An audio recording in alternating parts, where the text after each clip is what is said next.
High, আমি সাব্বির মাহমুদ। ইউটিউবে এটি আমার প্রথম ভিডিও। সকলের কাছে অনুরোধ থাকবে আমার চ্যানেলটি সাবস্ক্রাইব করবেন।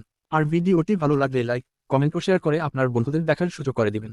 আশা করি ভিডিওটি আপনাদের উপকারে আসবে। আজ আমি আপনাদের দেখাবো কিভাবে মোবাইল ফোন দিয়ে নির্ভুলভাবে ষষ্ঠ গণ বিজ্ঞপ্তিতে আবেদন করতে পারবেন।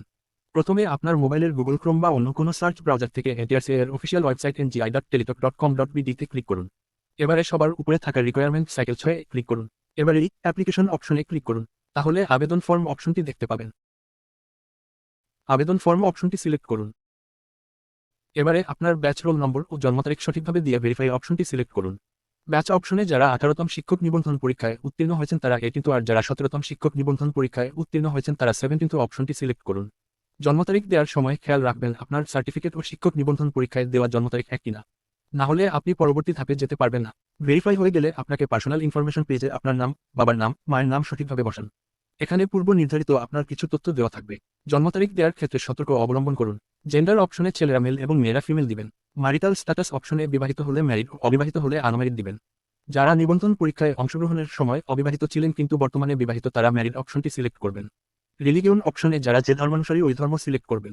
আইডেন্টিফিকেশন ডকুমেন্টসে যাদের ভোটার আইডি কার্ড আছে তারা এনআইডি সিলেক্ট করুন। এনআইডি না থাকলে জন্ম নিবন্ধন সনদ থাকলে বিআরসি সিলেক্ট করুন। নিচে এনআইডি বা বিআরসি যেটি সিলেক্ট করেছেন তার নাম্বার দিন। এরপর নেক্সট অপশনটি সিলেক্ট করুন। কন্ট্যাক্ট ডিটেলসে আপনার ভোটার আইডি কার্ড দিয়ে রেজিস্ট্রেশন করা এমন নাম্বার দিন।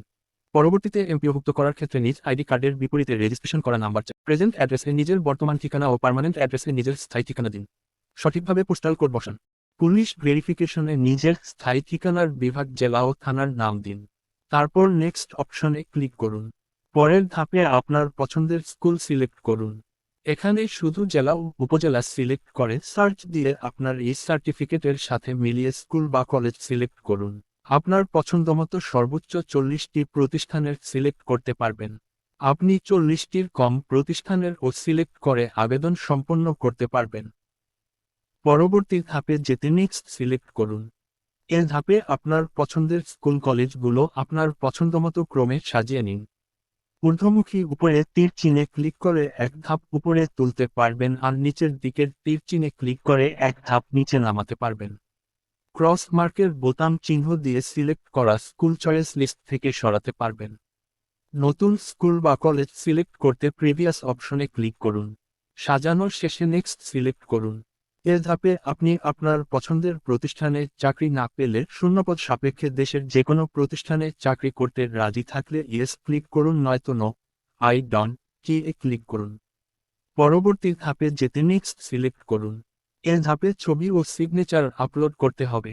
মোবাইল দিয়ে কি করে 5 মিনিটে যেকোনো ছবিকে ফরমাল ও চাকরি আবেদনের নির্ধারিত সাইজ অনুযায়ী বানাতে পারবেন সে ভিডিও আমার চ্যানেলে আগামীকাল আপলোড করা হবে। আপনারা দেখে নিজেই নিজের ছবি রিসাইজ করতে পারবেন। এরপর নেক্সট সিলেক্ট করে পরবর্তী ধাপে আপনার আবেদন ফর্মের প্রিভিউ দেখতে পাবেন। কোন ভুল থাকলে ওই ধাপে ফিরে গিয়ে ঠিক করতে হবে। সব ঠিক থাকলে ফাইনাল সাবমিট করুন।